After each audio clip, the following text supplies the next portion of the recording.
আওয়ামী লীগ নির্বিচারে মানুষ হত্যা, খুন, গুম এবং অর্থ পাচার সহ সব অপকর্ম করেছে। তার ফলশ্রুতিতে এই দেশ থেকে পালাতে বাধ্য হয়েছে শেখ হাসিনা বলে মন্তব্য করেছেন বাংলাদেশ জামায়াতে ইসলামীর আমির ডাক্তার শফিকুর রহমান।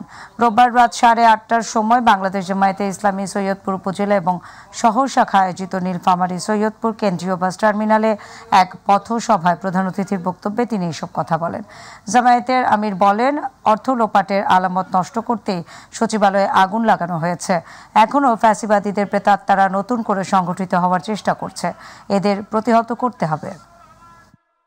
৭২ সালের 10 জানুয়ারি থেকে শুরু করে 24 সালের 5 আগস্ট পর্যন্ত একই কাজ দফায় দফায় তাদের দ্বারা হয়েছে। কিন্তু দুঃখের বিষয়, তারা এর দায়ভার বরাবরই এদেশের ইসলামপন্থী জনগণের উপর ফেলে দেয়।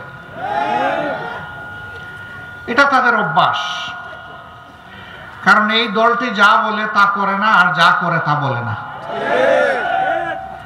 এদের চরিত্র হচ্ছে এদের কথার সাথে বিপরীতমুখী। আবার একটা দেশকে, জাতিকে স্বাধীনতার পক্ষ বিপক্ষ শক্তি বানিয়ে এখানে আবার একটি ভাগ বিভক্তি করে রেখেছে এবং স্বাধীনতার চেতনার কথা বলে এই জাতিকে এনেস্থেশিয়া দিয়ে বেহুশ করে রাখার চেষ্টা করেছে। তোমরা এই চেতনা নিয়ে ঘুমাও আর আমরা তোমাদের শোষণ করি।